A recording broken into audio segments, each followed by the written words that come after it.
What up? It's your boy T-Burn Reaction to Today's Wrestling Wednesday. So, we kick things off since this weekend is SummerSlam. They want to do it via Wrestling Flashback. I caught In the Clutch to do the reaction to. I didn't see theirs, but I wanted to check out first before I checked out their reaction to it. This is Backstage SummerSlam Stories. WWE never wants you to know as well too, because a lot of stuff changed in the last minute. When it comes to wrestling, when it comes to wrestling pay-per-views and PLEs for sure. But anyway, so without further ado, let's take a look at these stories that is with SummerSlam that WWE never wanted to know. Let's get it.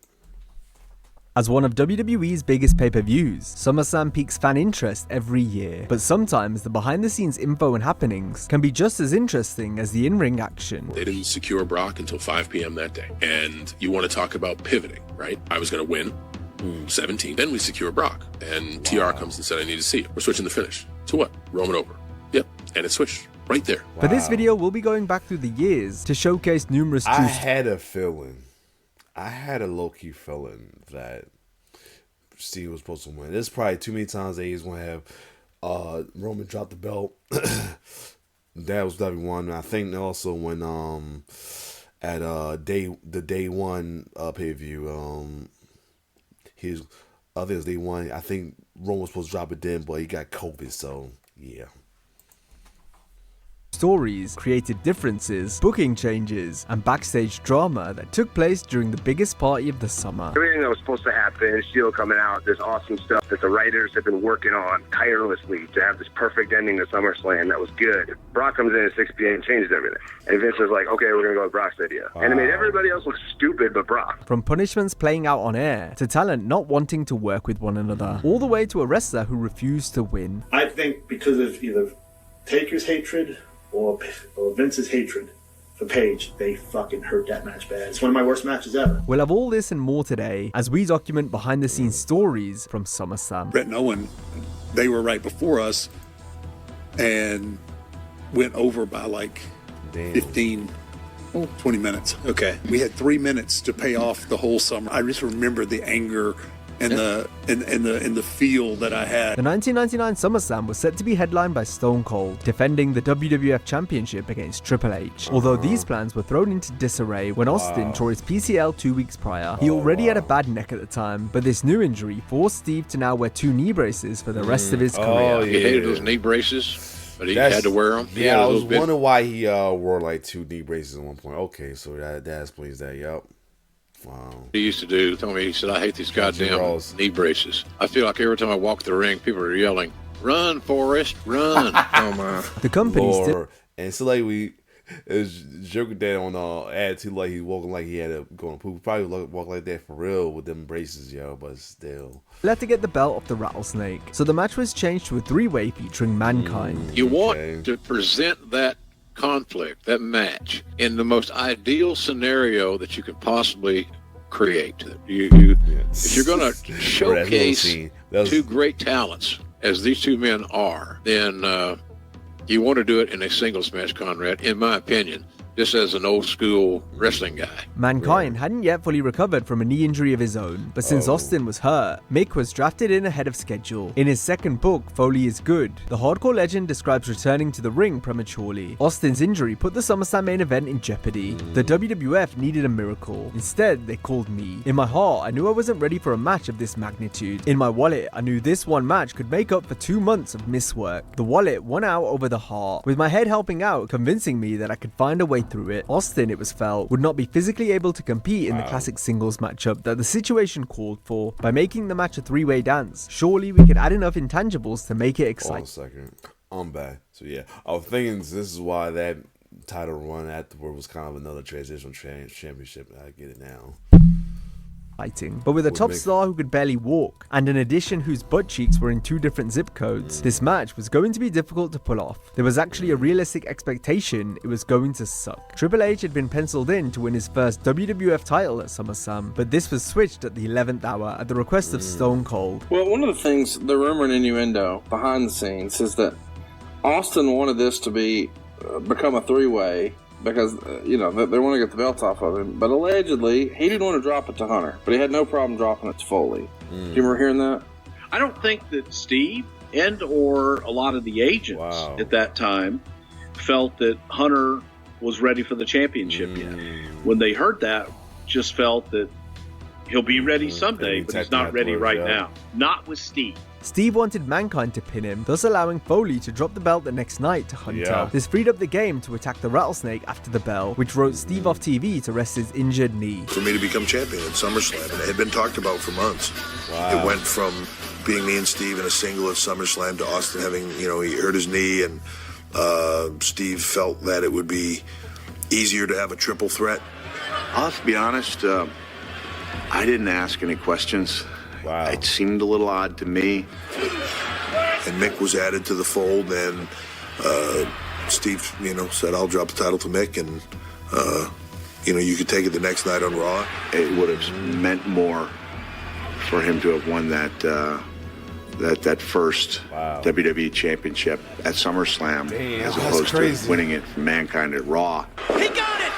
Triple H with a pedigree! This is unbelievable! Will it be? Will it be? Triple H! Yeah! It was what it was, and I took it the next night on Raw, and at the end of the day, more people saw it, I guess, and it is what it is. All worked out great, right? I mean, here we are. The match ended up delivering, which was aided by special referee Jesse Ventura agreeing to get physical, something he'd previously refused to do going in. Changing the finish also helped since Mankind winning provided somewhat of a happy ending. Foley's victory also saved Triple H beating Austin for a later date. Meanwhile, the game attacking Steve in the post-match gave Stone Cold a reason to seek revenge on Helmsley when he returned. I think everybody thought drop the title to Hunter. I remember that SmackDown. Oh man, he came out there and was there, beat the crap out of Hunter. That was lovely. Nobody thought we'd ever drop it to Mankind. And I believe the end result was no one will ever call this. That was the reason for going to Mankind.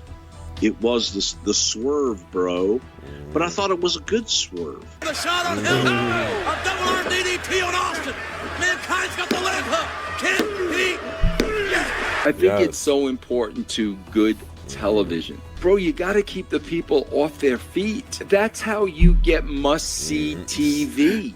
When they don't know what's going to happen. That's how you get them to tune in every single week. So now you got a situation that this finish surprises the shit out of everybody. So what's the first question you're asking yourself? How is freaking Austin going to react to this? The triple threat in 99 was designed to protect Foley and Austin from suffering further injury. The same can't be said for SummerSlam 2016, when Brock Lesnar's deliberate pummeling of Randy Orton caused the Viper to suffer a concussion. It's just bare bones trying to bust up your opponent. That's look at this. Lesnar, look at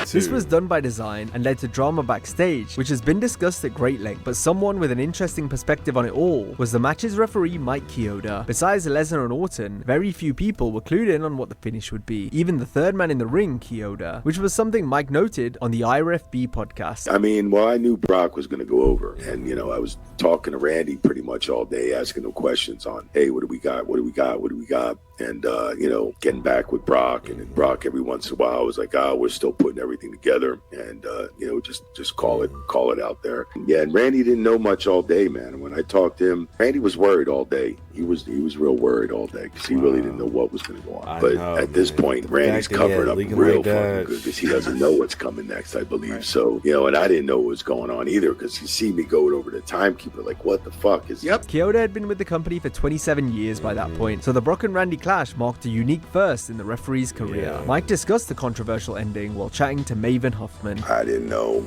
I was trying to get the finish. You can even watch that match back because you could tell that. And after certain times when I was standing over in the corner going, what the fuck, holding Brock back or something, the bell just rang. And I'm like, who the fuck rang the bell? Right. The truck rang the bell, really? And I was just like, what the fuck is going on, lady? Start with the damn doctor calling the match off. How about that? I had no control of, and that's the 1% probably I could say my whole career, man. One match, I really didn't know what the fuck was gonna happen. Brock Lesnar changing the creative on big shows any way he sees fit is a running gag at this point, and SummerSlam 2018 was no different. The main event saw Roman Reigns finally getting his crowning moment against Brock, with Roman pinning the Beast for the first time in Reigns' career. On the night, the Big Dog won the Universal title, following a distraction from Braun Strowman trying to cash in his Money in the Bank contract. And Reigns to the champion. Here's the cover. Hook for the leg. Reigns did it. However, the original plan would have been quite different, and quite frankly, a lot better, whereby to combat Lesnar and Strowman, Roman would have got some help from his old friends. Was the end of the show was supposed to be the Shield comes out and returns. Like, Braun tries to cash in, and we fucking powerbomb him, and it's the end of SummerSlam, return of the Shield. Like, would have been super over. Like, at the end of Summer, would have been the hottest thing. A late arriving Brock saw things differently though, hence why we got such a flat finish instead. But however it went was Brock's idea. So like 6 p.m. before the show, everything that was supposed to happen, Shield coming out, this awesome stuff that the writers have been working on tirelessly to have this perfect ending to SummerSlam that was good. Brock comes in at 6 p.m. and changes everything. And Vince was like, okay, we're going to go with Brock's idea. And it made everybody else look stupid but Brock. And the writers are just sitting there watching it in the room, and they're just like, come on. We had it. We had this great ending of the show. And you know what I mean? We did it the very next night. Damn, that damn Brock. Yep. But the end of SummerSlam was like Roman versus Brock. Braun comes out, looks like a doofus because he can't figure out how to cash in. So it's like everybody's just suffering, you know? Lesnar and Reigns were involved again in the SummerSlam main event 3 years later, only under different circumstances. This was the second pay-per-view back following the pandemic, so major players like Brock and John Cena were ready to come back into the fold following 18 months away. Cena challenged Roman for the WWE Championship to close the show. Their feud match received universal praise from fans, but we've since come to learn that Reigns winning wasn't the initial plan. On the No Contest Wrestling podcast, John revealed how Lesnar's return ended up changing the finish. Last moment, we had a surprise guest booked, and he came out after the match was over in Brock. They didn't secure Brock until 5 p.m. that day. And you want to talk about pivoting, right? Yeah. Message to anybody out there listening thinking I'm talking from a high place or a glass house. I was going to win 17. We were going to have someone come out and restart the match, and Roman was going to take it back. The WWE wanted a crazy ending to the show, so Cena and Roman trading the title would have been seen as an OMG moment. So you have this battle, this hard-fought battle, and then through a nefarious set of rules, matches restarted. Here we go. But then once the company secured Brock, there was no need for John's victory. Then we secure Brock, and TR comes and said, I need to see it. We're switching the finish. To what? Roman over. Yep. Clean. Yep. Okay. And it switched right there. Wow. An hour before, like we're on the West Coast. So it's like an hour before crazy. The thing. Just like it.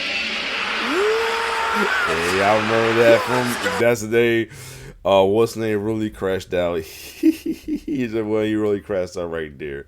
Jesus, Dub. Oh my god. I look and want to see the comments on this as well too, real quick. Let me see if anybody say anything about that. That's crazy. There should be a part 2 as well. Let me see. Alright, yeah. Somebody compared the Foley winning to Ray in 06 and Sammy recently. Damn. On Hardy 08, yeah, damn. But let's keep going.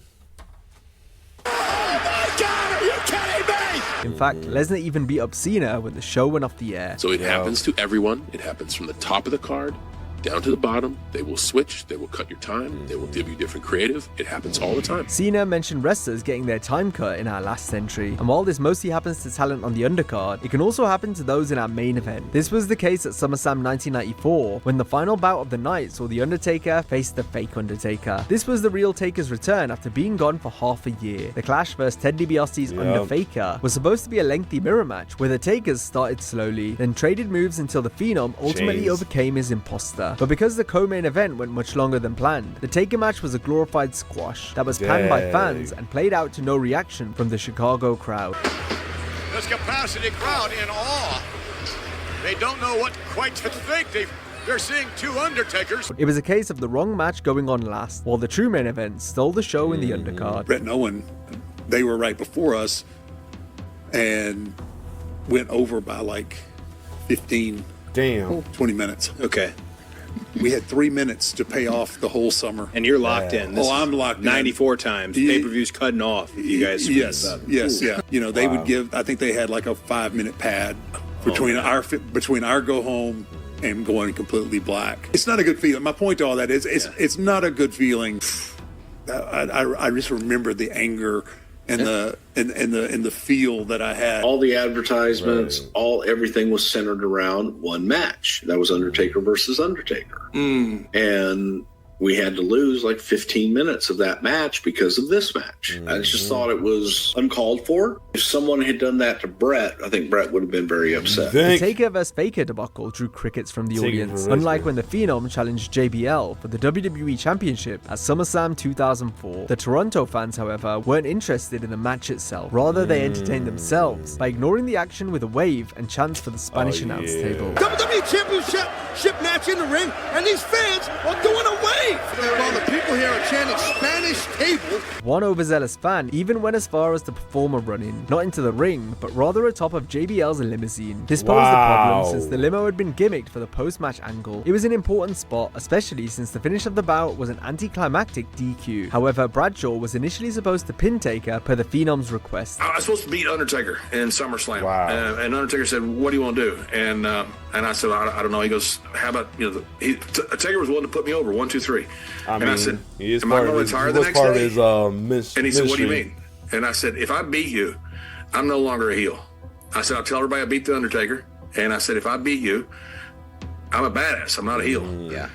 And he just kind of laughed. He goes, "I'm not used to working with true heels." JBL suggested a disqualification instead, believing they could get away with a DQ to continue the feud. He said, "What do you want to do?" And I said, I had the idea of being chokeslammed through the limousine, come out in the neck brace, and then tell everybody I kicked the Undertaker's ass, which everybody knows I didn't do, but it makes, now I'm a heel because of the way that I won. This would work best provided they did the limo spot following the bout, hence why the fan jumping on the roof of the gimmick limo caused concern, as Bradshaw feared the big post-match angle had been ruined. And if you know the story, their fan got drunk and ran across the top of the car and didn't fall through. So all I can think is they got the wrong car because there were 2 cars backstage. Oh. The fan didn't fall through. So I'm sitting there looking at the car. I'm going, "Oh, you got to be kidding me. They've got the wrong car. There's no way the fan didn't fall through. It's supposed to be like paper mache. Like when you saw me go through it, that was, that's what it was. It was nothing. It was a crash pad in the middle of the car." And so I'm sitting there with the match. All of a sudden we start. I realized in 30 minutes I'm going to get hurt and get hurt probably pretty bad. And there's nothing I can do about it. I can't tell the referee. I can't tell Taker. I'm not going to tell Taker because he wouldn't have done it. Right. No way he would have done it if he thought that was the wrong car. Right. He'd have figured out something else. He's a smart guy. He'd have figured out a different finish. We've gone back and told Vince what happened. Choke slams me through. I go right through it just like I'm supposed to, and I hit on crash pad. I'm absolutely fine. And thank God they couldn't see my face because I was so freaking happy that I'm not in the hospital. Oh my God! Through the roof! And they found a video of the fan running across the car, and they said, "Oh wow! Well, why didn't he fall through?" And no one could explain it. Nobody could figure out why the fan didn't fall through. His foot went through. There was a little bit of a tear or something, but nothing else. And nobody could figure out why. But for 30 minutes, I'm sitting there thinking at the end of this thing, I'm going to die. The JBL encounter was the last time Undertaker had a bad match at SummerSlam. His previous 5 matches at the event before this had all been stinkers, including in 2001 when he teamed with Kane to battle Diamond Dallas Page and Chris Kanyon. This was contested inside a steel cage, but the structure wasn't really used effectively. The ending saw Kanyon abandon Page, giving Taker and Kane the easy win. The finish didn't make too much sense storyline-wise, nor was it well explained by the announcers that Dallas and Chris used to be partners in World Championship Wrestling. Plus, they didn't even have a feud or match following the betrayal, so it was pointless. And it could be literally the last match. Somebody's going to have to put Paige back together. And this one's over. They want you to leave Paige. They want you to be up, standing, and leave Paige. And it was all personal bullshit. Because they hate Paige so much, an angle that no one even picked up on. No fan really picked up on this. That his own partner leaves him to get beat up by 2 people. In an interview provided by Title Match Wrestling, Kanyon believes the odd finish was politically charged, since DDP had rubbed people the wrong way backstage since coming in from WCW 2 months prior. I think because that's probably explaining why they put him in that abysmal storyline. That sucks right there. Because I always felt like he could have got treated so much better when he came to WWE. Because that big time player he was in WCW, he treated it was Vince ego right there, man. He knew he had WCW. We knew he bought WCW. He tried his best to ruin everything related to WCW, no matter how great the wrestler was. That was yeah, man. That was pretty much Vince ego right there for sure. Not just backstage. I think it was also Vince's ego, man. Either Taker's hatred or Vince's hatred for Paige, they fucking hurt that match bad. It's one of my worst matches ever. It's one of the biggest matches ever. Dallas had been one of the top stars over there, right. But in WWF, he was a mid-carder with stalker and motivational speaker gimmicks. Page annoyed the WWF wrestlers because he planned out every single thing in his match on a Motorola pager. This wouldn't be out of place in today's wrestling, since most matches are mapped out move for move ahead of time. But back then, it got Dallas heat in the Federation locker room. Page did something to rub either Taker or Vince or both the wrong way. I can tell you two stories that kind of back that up. I heard when Page first met with Vince, there was some kind of incident where, Vince got up or, whatever. Somehow, he didn't expect the hug, and Paige gave him a hug. The night after SummerSlam, Paige was pinned by Undertaker's wife, who he'd been stalking in the storyline. Then sometime later, Kanyon heard Taker talking about DDP to a fan. Months and months later, when Paige was already gone, somebody fucking screams out, "Taker, what do you think of DDP?" Now he's on the spot, man. This fucking fan put him on the spot. And he looks at me, looks at the fan, he looks back at me, he goes, "There's a certain way we do things here. And some people come in with their own ideas, and those people usually don't last." And that's all he said, man. He kind of looked at me and just kind of went, "That's the truth." So, I think that kind of sums up Paige's Canyon, run, man. The Phenom's comments here epitomize why Paige's run in WWF was doomed from the get-go. I'm embarrassed about that match because those motherfuckers. No, it's definitely not Kane. Kane's one of the sweetest guys in the world. And I think Taker pissed up and said, "Let's make this match good instead of just a way to embarrass Paige." Like DDP, Ronda Rousey liked to plan out everything for her matches. Though in Rousey's case, it was because she was new to pro wrestling. The former UFC star worked her fourth televised match ever at the 2018 SummerSlam when she challenged Alexa Bliss for the Raw Women's title. Ronda wasn't happy she had to work Bliss due to the size difference. Plus, given her legitimate background, the baddest woman on the planet felt it should have been a straight-up squash. It was instead more a cat and mouse encounter with elements of comedy thrown in as the heel Alexa tried to flee from Rousey.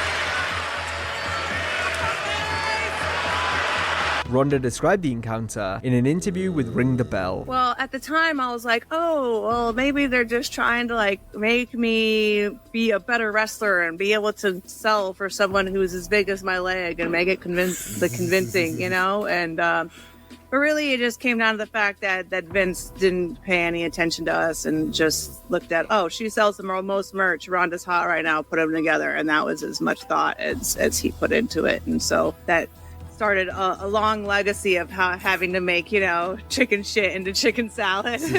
But I wish that there was a lot more thought put into it from the very top. But they were just setting the tone of okay, this is what it's going to be. We're gonna throw. I feel that was both. I was definitely had to be a clash of ego between them two, Vince and Ronda.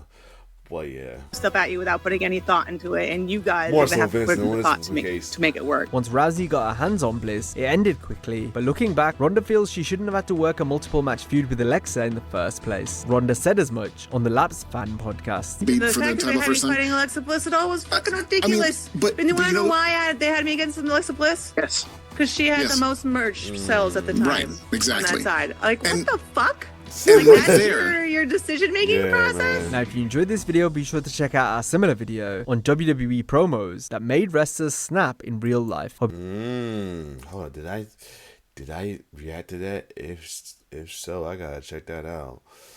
Oh, Pompeii for it was recent. That was recent. Ooh, I might have checked that out one day. But other than that, this was good. This was good, interesting though. Stories behind the scenes though. The also one that explains a lot why Mick lost it the next day on Raw. Yeah, that was crazy.